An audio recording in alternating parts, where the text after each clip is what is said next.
Hello সবাইকে merry Christmas and welcome back to another vlog. আজকে 25th December মানে Christmas day আর আজকে চার্চে যাব না এরকমটা কি হতে পারে? তাই সকাল সকাল চান টান করে একেবারে ড্রেস চেঞ্জ করে নিয়েছি। তারপর নিজের হাতে টুকটাক কাজগুলো সেরে ফেললাম। মা ততক্ষণে পুচকিকে রেডি করে দিয়েছে। এদিকে আমিও ওর যাবতীয় যা যা লাগবে সব ব্যাগে পুরে নিয়েছি। আর এই হচ্ছে আমার ক্রিসমাসের ফাইনাল লুক। এবার চলো তোমাদেরকে আরোহী ফাইনাল লুক দেখাই। আজকে সে একেবারেই লিটল সান্টা হয়ে গেছে।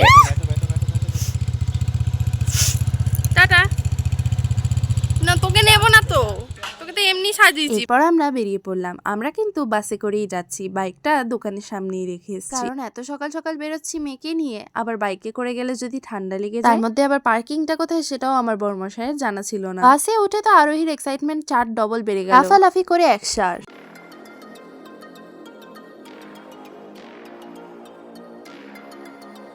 ভিড়জাম কাটিয়ে মোটামুটি 1 ঘন্টার বাস জার্নির পর আমরা শেষমেশ চার্চে গিয়ে পৌঁছালাম, সেন্ট মৌলালি চার্চে। যেহেতু ঘর থেকে বেরোতে একটু দেরি হয়ে গেছিল, তাই আমরা মনে করেছিলাম চার্চ হয়তো বন্ধ হয়ে যাবে, যদিও বা তেমনটা কিন্তু একেবারেই হয়নি। চার্চ তখনও খোলা ছিল, তাই সামনের ফুলের দোকান থেকে একটা ফুলের তোড়া আর 2টো ক্যান্ডেল কিনে নিলাম আমরা। আর আজকের দিনে যাচ্ছি যখন, তখন প্রে না করে শুধু ছবি তুলে চলে আসবো এমনটা কখনোই হতে পারে না। বিয়ের আগেও প্রতি বছর আমি কিন্তু এই দিনটা চার্চেই যেতাম প্রে করতে, তবে প্রতিবারই আমি বিকেলেই চার্চে যেতাম।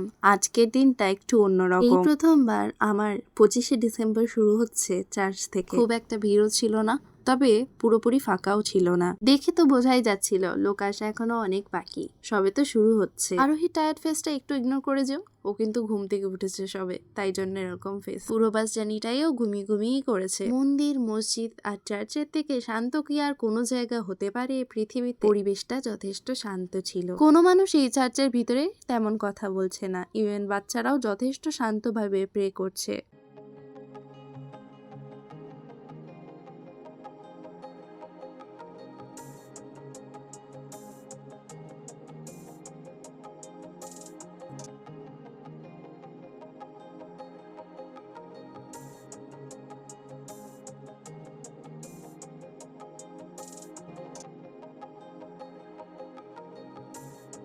এরপর আমরাও প্রে করলাম আর আরোহীর হাত দিয়েও ক্যান্ডেল জ্বালানো করিয়েছিলাম।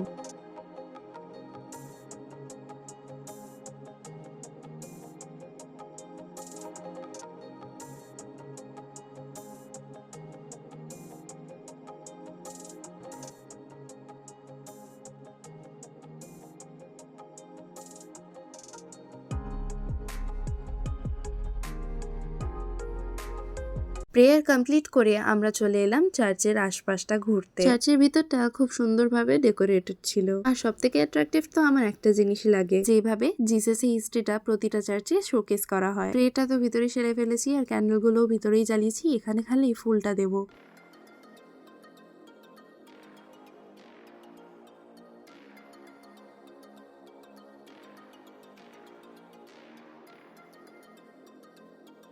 দেখো কি সুন্দরভাবে এখানে জিসাসের বার্থের সিনারিওটা শোকেস করা হয়েছে।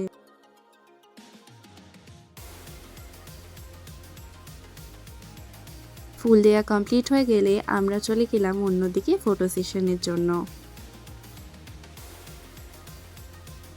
চারিদিকে কত গাছপালা, দেখো গ্রিনারি অ্যান্ড গ্রিনারি। আর এই দেখো লোকজন ঢোকা সবেমাত্র শুরু হয়েছে। এদিকে আবার চার্চের ভিতরে কাজও চলছে, হয়তো বা নিউ ইয়ারের প্রিপারেশন চলছে। ফটো সেশন কমপ্লিট করে বেরিয়ে পড়লাম। সকালে কিছু খেয়ে বেরোয়নি, তাই পেটে ইঁদুর দৌড়াদৌড়ি শুরু করে দিয়েছে। সোজা চলে গেলাম একটা কচুরির দোকানে। বর্মশায়ের মুখে শোনা প্রতি বছর এই চার্চে এই বন্ধু বান্ধব বা ভাইদেরকে নিয়ে প্রে করতে আসে, আর তারপর ফেরার সময় এই দোকান থেকেই কচুরি খেয়ে যায়।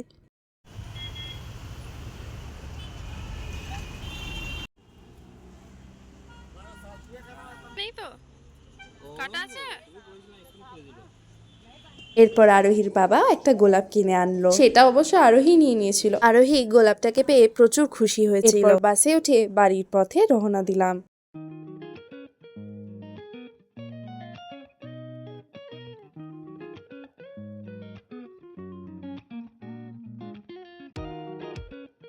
ফাইনালি 30C/1 চেপে সোজা পৌঁছে গেলাম হাতিয়ারা বাস স্ট্যান্ডে। যেহেতু বাস স্ট্যান্ড থেকে বাড়ি বেশি দূর নয়, সেজন্য হেঁটে হেঁটেই চলে যাচ্ছি।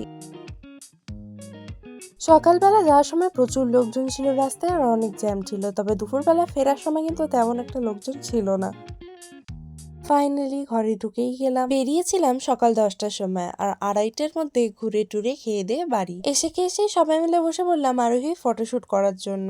আর হুট করে আমার এই ভয়েসটা চেঞ্জ হয়ে যাওয়ায় তোমরা নিশ্চয়ই বুঝতেই পারছো যে আমার গলার অবস্থা খুব একটা ভালো না। শরীর খারাপ থাকা সত্ত্বেও ভয়েস ওভার দিই আর ভিডিও পোস্ট করি তোমাদের জন্য, আর তোমরা যখন লাইক না করো কেমন লাগে বলো তো। যাই হোক, দুপুরবেলায় এসে খেয়ে দিয়ে নিয়ে আরোহীকে খাইয়ে দাইয়ে একটু রেস্ট নিতে শুলাম। আরোহীও টায়ার্ড হয়ে গেছে, তাই চুপচাপ শুয়ে শুয়ে জল খাচ্ছিল। সবাই শুয়ে পড়েছিলাম, বিকেলে কোনো প্ল্যান ছিল না তেমন। শুতেই 4টে বেজে গেছিল, আমরা একেবারে গভীর ঘুমে পৌঁছে গেছিলাম। সন্ধ্যে 6:30টার সময় একটা কল আসে, আমাদের ঘুম ভেঙে গেল। আমার এই রেস্টলেস ফেসটাকে একটু ইগনোর করে যেও। আমরা যাচ্ছি এখন লেক টাউন মেলা। বড়দিন উপলক্ষে লেক টাউনে একটা মেলা হচ্ছে, আমরা সেখানেই যাচ্ছি সবাই মিলে। এটা পুরোটাই একটা সাডেন প্ল্যান। হঠাৎ করে বৌদি আমাদেরকে অ্যাপ্রোচ করেছিল লেক টাউন মেলা যাওয়ার জন্য সবাই মিলে একসাথে, তো আমরাও হ্যাঁ বলে দিয়েছিলাম। বৌদিরা নিজে বন্ধুদের গাড়িতে যাচ্ছিল আর আমরা উবের বুক করে নিয়েছিলাম। রাস্তায় প্রচুর জ্যাম আর চারিদিকে পুলিশ, কোথাও গাড়ি সাইড করে নামতে দিচ্ছে না। অনেক দূর অব্দি টেনে নিয়ে গিয়ে তারপরেই ঘোরার সুযোগ দিচ্ছে, তার আগে অব্দি গাড়ি ঘোরাতেও দিচ্ছে না কোথাও। আমরা তো কনফিউজই হয়ে গেছিলাম যে আদৌ আমরা নামতে পারবো তো। ফাইনালি আমরা ঘড়ির সামনে গিয়ে নামলাম। ততক্ষণে 320 টাকার ভাড়াটা 440 টাকায় গিয়ে পরিণত হয়েছে। তারপর আর দেরি না করে আমরা সোজা হাঁটা দিলাম মেলার পথে। দূর থেকে কানে বাজছে একটাই গান, ও চাঁদ ও চাঁদ ও চাঁদ। হ্যাঁ, রূপঙ্কর বাগচি সেই গানই শোনার লোভে আমি আর আমার বড়মশাই প্রায় ঠিলাঠিলি করে দৌড়াতে শুরু করেছি। মাঠের দিকে পৌঁছতে না পৌঁছতেই ছবি তোলা শুরু হয়ে গেল আমাদের। এখানে আবার একটা স্ক্রিনও দেওয়া আছে যে যদি কোনো কারণে মাঠটা পুরোপুরি ফুল হয়ে যায় আর কেউ যদি না দেখতে পারে তাহলে এই টিভি থেকে দেখতে পাবে।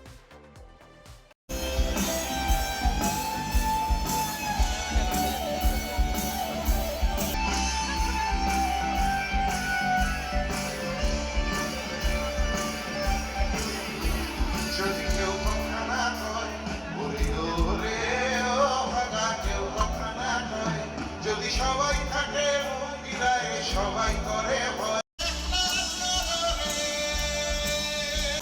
জন্মের আগেও জন্ম পরে ইহকালে সফলতা চোখে বিষখায় হোক আশা তোমার ভালোবাসা। এখানে আমরা সাইড থেকে স্টেজের দিকে এগিয়ে এসেছিলাম আর আমরা নাচানাচি করছিলাম। এত সুন্দর গান হচ্ছিল যে নাচতে ইচ্ছা করছিল।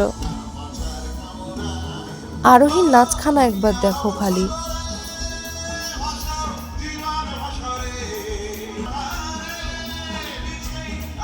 এরপর আমরা এগিয়ে চলে গেলাম স্টলসের দিকে কিছু খাবার জন্য। 3 প্লেট গন্ধরাজ মোমো অর্ডার করে দিলাম। দোকানগুলো যথেষ্ট নিট অ্যান্ড ক্লিন, তবে খাবারটা 8 on 10। আমার পার্সোনালি অতটাও ভালো লাগেনি। একটা আংটি কিনে আবারও হাঁটা দিলাম সোজা পথে।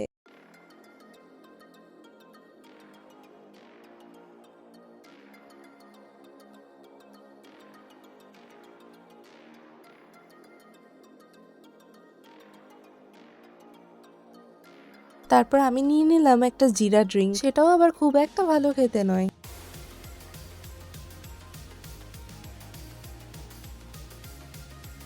তারপরে গেমস বলো রাইডস বলো কোনো কিছুরই দাম রিজনেবল নয়। প্রথমে আমরা ডিসাইড করেছিলাম আমরা ফ্লাইং ডিস্কে চড়বো, তারপরে আমরা যখন টিকিটের দাম শুনলাম 100 টাকা পার পার্সন, কোনো রিজনেবল প্রাইস মনে হচ্ছে তোমাদের এটা? এই কথা শুনেই আমি উল্টো পথে দৌড় দিয়েছি। মা বাবা অনেকবার বললো যে ইচ্ছা করছে এখন চড়ো, আমার তো মনে হলো ওয়েস্ট অফ মানি, তাই আমি আর চললাম না। যাও একটু আগ্রহ নিয়ে গেমসের দিকে গেছিলাম, তাও তাদের দাম শুনেও আমার হয়ে গেল 100 টাকায় বলে কিনা 8টা গুলি মাত্র। আমার বাবু পোষাবে না, তাই আমি আর খেললাম না, সোজা চলে গেলাম পাপড়ি চাট খেতে। রাইডস আর গেমসে টাকা না উড়িয়ে বরং খাওয়ারেই ওরাই। পাপড়ি চাট খাওয়া হয়ে গেলে সোজা 45 নম্বর বাসে উঠে পড়লাম, চললাম বাড়ির উদ্দেশ্যে। ফেরার সময় রাত হয়ে যাওয়ার কারণে তেমন একটা ভিড় ছিল না রাস্তায়।